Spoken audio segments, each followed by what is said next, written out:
These days, everywhere I go, people come up to me and ask me about Indian tea.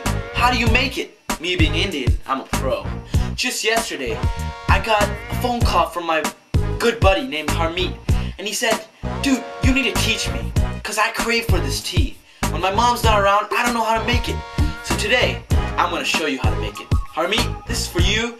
This is for everybody who wants to know how to make this wonderful, delicious tea. Here we go. Alright, here's a list of equipments and ingredients you'll need. Indian tea, 2 spoons maybe. Ginger, ½ an inch length and width. Sugar, about 2 spoons. A pinch or 2 of pepper. And according to you, how much tea you want, maybe a glass of water. 50 cc worth of milk. There you go. These ingredients will give you chai. For safety measures, wear a glove, or you might get burned severely if you don't have a handle.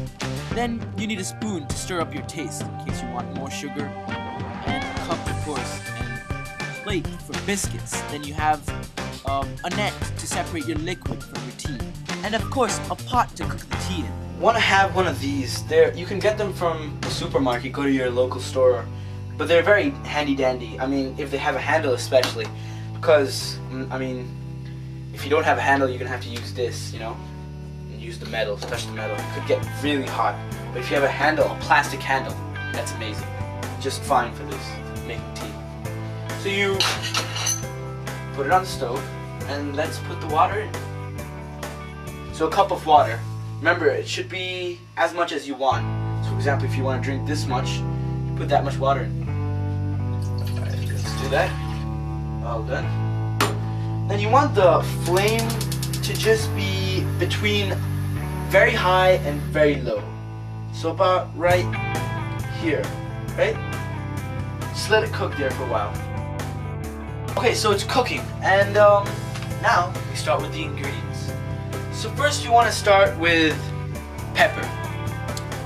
Put about a pinch into it, maybe a pinch or 2 according to your taste. If you like it a little spicy, then that's your choice. I personally like 3 pinches. And then you can get with some sugar. Now sugar, I like about 2 spoons. Some people think it's too much. Diabetic people maybe shouldn't take it too many. So here's 2 spoons. One here and one here. Perfect. Now, putting in ginger is a thing that many people do and many people don't. Sometimes it affects the taste in bad ways, but in other times it's pretty good. For example, if you have a sore throat or some type of infection in your throat, ginger is it's the thing that gets you better. So since we want the juice to come out and to get soaked up around the tea, we're gonna take this ginger, maybe use half of it. So let me get a knife.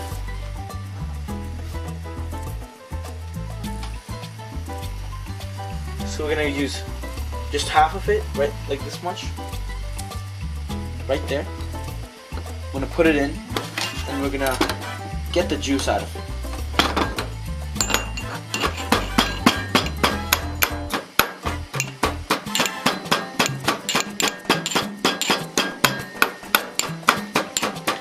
As you can see, the juice is really coming out now. So what we need. So, just stir it around a little until the juice comes out totally. Maybe you want to add a little water so that all the juice comes out. I personally, I've been having some throat problems these days, and I really think that ginger could do me some help. So we have our ginger in there. Now, since we've got our pepper, our ginger that we just put in, we've got our sugar, we're gonna start with our tea. The most important part of tea. So we're gonna put maybe the whole thing over here. If you had 1 spoon of this, 1 or 2 spoons, depends on if you like more brown tea or more milky. I personally like more milky tea, so I'm not gonna put a lot of tea, maybe about 3 pinches, about right there, maybe 4. There we go. Now it has to cook and soak into the tea so that it can envelop, the water can envelop all the tea. It should be in just the right flames, medium. Let it simmer for a while. Let's see what happens.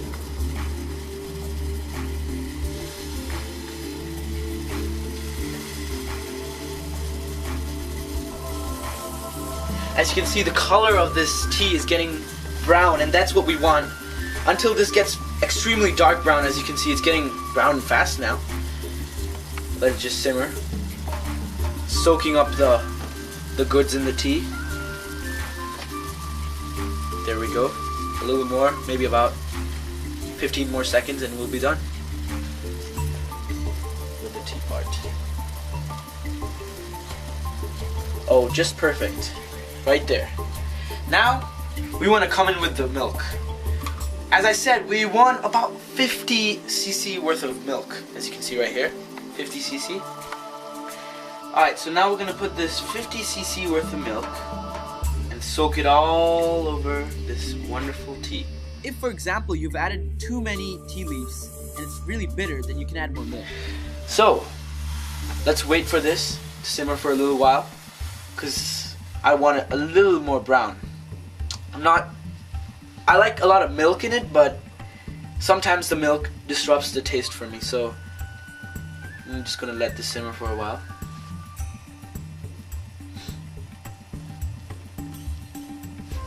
There we go.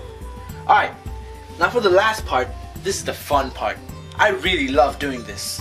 You pull the trigger for the flame all the way on full, and you see it come up. Beautiful.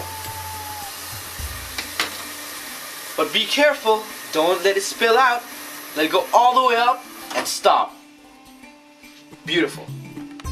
Turn it off, and you're done. Now for me, this is the type of texture I want. This is the type of tea I love. And I'm sure you will like it too. So try my taste. And if you don't really like it, you can switch the ingredients around for your taste. So, next you use this tool to separate all the tea and all the ginger and pepper and leave the delicious liquid called tea. There we go. Hot and very, very relaxing. Amazing! That is perfect color. Wow.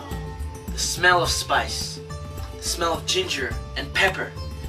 Ladies and gentlemen, this is the type of tea you want. This is perfect. So what can you eat with this fabulous tea?